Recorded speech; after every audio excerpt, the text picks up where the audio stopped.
খুব সহজে একটি উপকরণ দিয়ে আমি কিভাবে এই সনা শাখাটা পরিষ্কার করে ফেললাম, তো সেটাই তোমাদের সামনে শেয়ার করছি। তো ভিডিওটা কন্টিনিউ করার অনুরোধ থাকলো তোমাদের কাছে।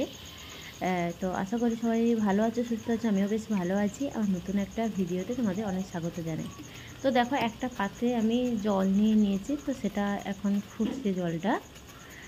তো তোমরা স্টিলের পাত্রই নেওয়ার চেষ্টা করবে, কেন অ্যালুমিনিয়াম নেবে না, তাহলে অ্যালুমিনিয়াম একটা দাগ থেকে যায়, তাই স্টিলেরই নেবে।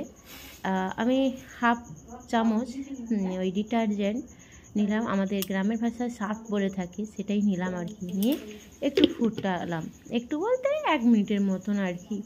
যেহেতু গরম ফুটছিল, তাহলে সার্ফটা দিয়েছি। 1 মিনিট ফোটার পর আমি 2 মিনিটের জন্য রেস্টে রেখে দিয়েছিলাম। তারপরে এই যে নিয়ে এসেছি। তো নিয়ে আসার পরে শাঁখাগুলো দেখো আমার কতটা ময়লা হয়ে গেছে। আর এই শাঁখাগুলো আমার বিয়ে হয়েছে 13 বছর, 13 বছরের শাঁখা, বিয়ের শাঁখা আর কি। তো একদিনও পরিষ্কার করা হয়নি। তো করবো ভাবি, সেই কোথাও গেলে পরে যাই, আবার এসে সে আলমারির ভেতরে ঢুকিয়ে দিই, আর তেমনভাবে পড়া হয়নি। আর এই যে শাঁখাগুলো এত ডিজাইন, তাই না প্রচুর পরিমাণে গালাগুলো উঠে যায়। আমার একটা ফুল না ভেঙে গেছিলো, তো একটা আবার নতুন করে লাগিয়েছি। তো যাই হোক, আমি কিন্তু জলে এই যে ডুবিয়ে দিলাম। হ্যাঁ, আমার একটা ভুল হয়েছে কি, আমি একটু গরম ছিল ডুবিয়েছি। তোমরা পুরো 2 মিনিটে গ্যাস অফ করে 2 মিনিট রাখবে, তারপরে শাঁখাগুলো ডোবাবে। আর শাঁখা যত পরিমাণ বেশি হবে, তত পরিমাণে জল এবং সার্ফের পরিমাণটা বেশি রাখবে। তো যাই হোক, আমি কিন্তু দেখো একটা ছোট্ট ব্রাশে করে আমি কলগেট একটু নিয়েছি। তোমরা কলগেট নিতে পারো, না নিতে পারো, সেটা তোমাদের ব্যাপার, যে কোনো কলগেট হলেই হবে আর কি। আমি কিন্তু কলগেটটা নিয়েছি, কারণ তাড়াতাড়ি করার জন্য।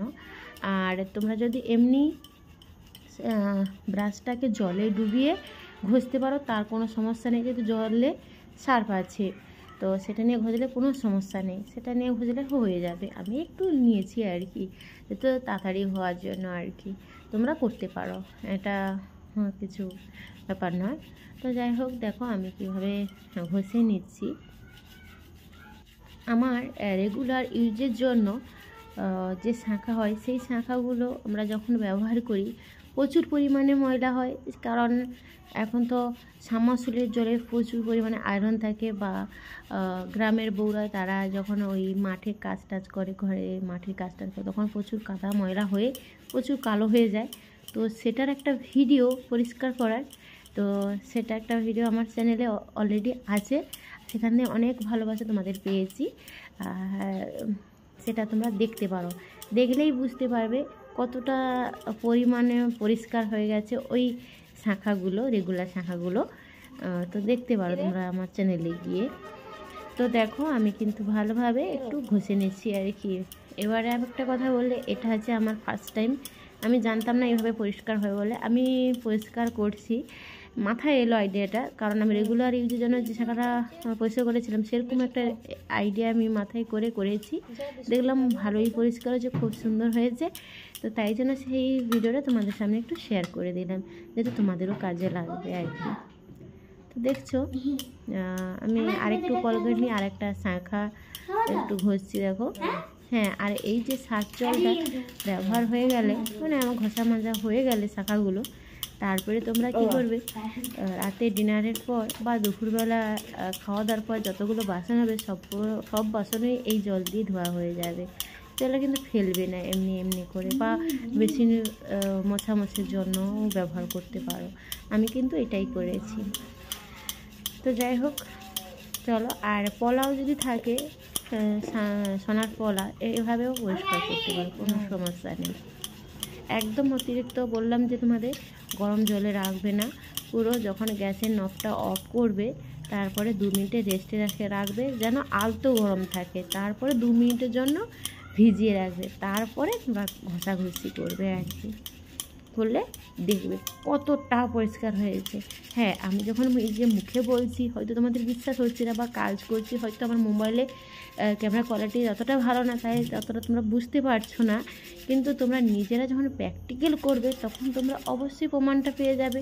আর যখন প্রমাণ পাবে, যখন আমার এই ভিডিও দেখে তোমরা যখন উপকৃত হবে, তখন অবশ্যই আমাকে একটা এই ভিডিওতে কমেন্ট করে দিয়ে যাও, এটা তোমাদের কাছে অনুরোধ থাকলো। তাহলে আমার ভালো লাগবে, তাহলে আমি আরও কিছু উপকরণ বলতে আমার অনেক মানে আমরা যেগুলো ব্যবহার করে দিই সেইগুলো পরিষ্কার করার জন্য আমাদের গ্রামে কীভাবে আমরা পরিষ্কার করি সেগুলো একটু যদি তোমাদের সামনে তুলে ধরবো, তাহলে তোমাদের কিন্তু অবশ্যই ভালো লাগবে, তোমরা জানতে পারবে আমাদের গ্রামে কীভাবে আমরা পরিষ্কার করে থাকি।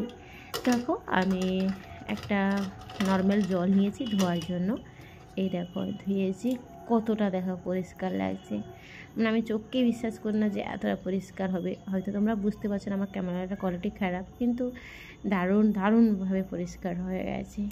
হ্যাঁ, আমার এই রেমেডিটা যদি তোমাদের ভালো লেগে থাকে অবশ্যই কিন্তু জানাবে। হ্যাঁ, আর এই যে দেখো ধারগুলো যে ভাঁজগুলো আছে এটাও কতটা পরিষ্কার হয়েছে দেখতে পাচ্ছ।